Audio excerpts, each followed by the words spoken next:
We take you live now to Niagara Falls, where Premier Ford is taking questions from reporters.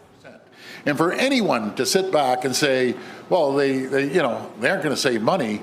Oh, come on. There's 136. I don't know who you're trying to kid.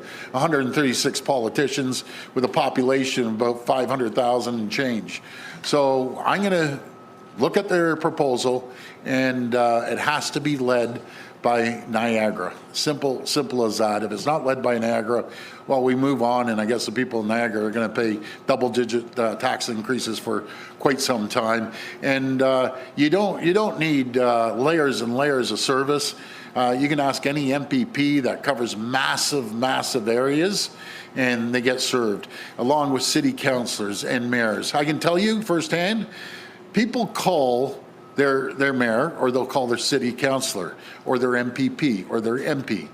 They don't be calling the region representatives, I'll guarantee you that. Matter of fact, the majority of the people that I talk to, and I've door knocked this area many times, we have too many politicians. That's the #1 comment I get, and the taxes are too high. Next question. All right, follow-up question. So, Premier, you promised to end hallway healthcare when you were elected, but recent Ontario health numbers show that it actually worsened. Why hasn't your government solved this problem? Well, I'm going to hand this over to the Minister of Health, but let me tell you something. Since we've taken office, we've seen the population grow over 2 million people. What we've done is nothing less than a miracle to our healthcare system. No matter if it's investing $60 billion to 50 sites, or attracting 100,000 nurses that are registered in Ontario, 20,000 doctors, probably 26,000 PSWs. We have 30,000 nursing students in the schools right now. Stay and learn. That we're paying for their education, we're paying for the doctors' education, we're adding more medical seats, we're adding more medical schools. So I'll put our record against any person in any jurisdiction in the province or North America. We are pouring money into healthcare. When we took office, it was $60 billion. The last numbers I saw were $93 billion. So again, we've done more for healthcare than anyone ever in the history of this country. Do you know what we need to do more? We need to start promoting it more. We need to start advertising it and telling the people what we're doing for healthcare, and that's going to be coming shortly. I'll hand it over to my Minister of Health. Thank you. I think it's really important to remember where we were. And now with Canadian Health Information System data, Ontario actually leads Canada in terms of attachments to individuals who have a primary care provider. Of course, as the Premier referenced, $60 billion in investments to ensure that our hospital infrastructure is ready for our growing and aging population.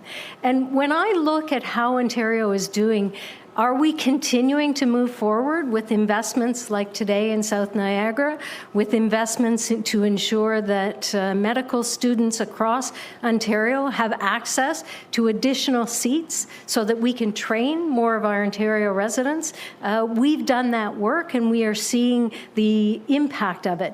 We lead Canada here in Ontario, and we'll continue to make those investments, because the investments that Premier Ford references of over $90 billion in our healthcare system is actually making a difference here on the ground in South Niagara and across Ontario. Thank you. Hi, Daniel Smink with the Lake Report in Niagara on the Lake. Have you tasked Bob Gale, or has your government tasked Bob Gale with bringing about amalgamation in Niagara region? Well, again, it's going to be from Niagara by Niagara. It's going to be up to the chair and the mayors to lead this. Maybe the best person to talk to is Mayor Diodati. I'll have him up here, and he can explain what his thoughts are. Thank you, Premier. Yeah, you know, I think we all agree we have too many politicians in Niagara. We have 126, as we've mentioned, more than there are MPPs in the province of Ontario. Huge tax increases, and when you look at our current status, we've got a $110 million infrastructure deficit. 50% of our water and wastewater infrastructure is poor or very poor and failing. We recently toured the Niagara Falls wastewater treatment plant. It's a sad situation when you drive by it down Whirlpool Road. The stench is absolutely disgusting, and we need major money put into the area. The current system is not working, and for anyone saying there hasn't been meaningful public debate, that's absolutely factually incorrect. Started in 2000 with the Berkeley report, commissioned by the region of Niagara and conveniently put on the shelf. Then we had 2019, we had Ken Sealing and Michael Fenn come here and do public meetings. They interviewed everybody that had an opinion here in Niagara, and then we had the standing committees of the province in 2024. There's been all sorts of opportunities, there's been all sorts of data, there's been all sorts of proposals. What we know is the current system is not working. We have too many cooks in the kitchen, and it's too expensive to do business in Niagara with 13 different governments. You just got to look up the street to Hamilton. They do it with 16. We need 126. They do it with 16. Toronto does it with 26. How is it that we need 126? Not that they don't work hard and the politicians don't earn their money, but no politician is going to vote themselves out of a job. It simply doesn't happen. So we need change here. We don't want our kids and our grandkids to have to inherit huge debt and falling and crumbling infrastructure. And we've asked the province, help us fix this. Thank you. And my follow-up, getting to Mayor Diodati's point, there's actually been a number of studies that have suggested that amalgamation does not provide cost savings. What value do you give to those studies, and do you want to make that argument if you're going to argue for amalgamation? Well, you know something, I've been in business for 30 years and politics for a long time as well. I've never seen that. I'd like to find out what study it is. When you drive efficiencies, when you drive standardization, you save. And I apologize, I said 126 local politicians. Unheard of. It's just unheard of anywhere in the country. It's unheard of anywhere in North America for a small region.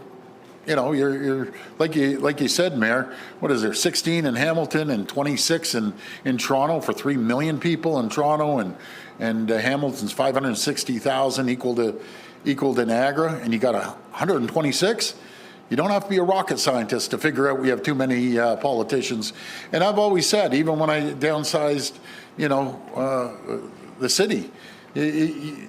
Politicians aren't going to vote themselves out of a job. It's like asking the turkeys to vote for Thanksgiving. And I don't mean they're turkeys by any means. I don't mean that. But again, you aren't going to put yourself in the oven. You're going to keep collecting taxpayers' money. You're going to have double-digit tax increases. 25% in one term is totally unacceptable. How do we reduce taxes? And we have a massive budget, $220-some-odd billion. How can we do it and no one else can do it? How can, when we were down at City Hall, my brother and I go and deliver 0% tax increases when the first word out of the CFO's mouth was, we're facing $774 million of pressure and we have to raise taxes. Some politicians, all they think of tax, tax, tax, gouge the taxpayers, gouge the businesses, and they wonder why businesses won't come to the region is when you tax them to death. There's a million other regions that are saying, come to us and we won't tax you to death. So I have all the confidence in Mayor Diodati, the other mayors, and Bob Gale as well to make the decision. I'm not going to make that decision. They're going to put this forward, and then we'll make the decision led by Niagara.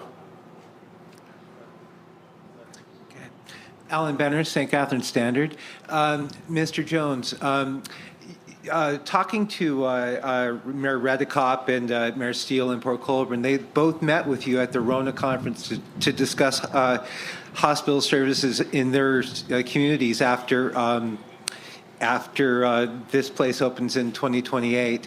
I just wondered what you thought of those proposals, if there's feasible, if it's something that you could move forward with.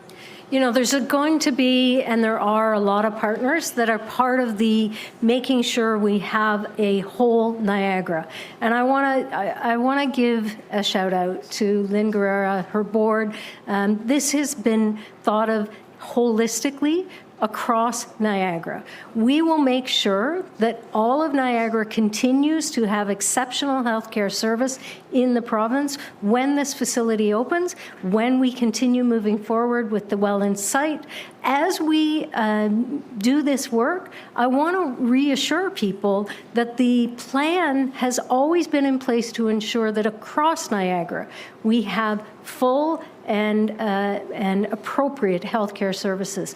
But we're going to do this in partnership with, yes, municipalities, with our healthcare partners, with our healthcare workers, because we want to make sure that the whole region is looked after, and that's why we will continue to work with Niagara Health's leadership as well as our municipal partners.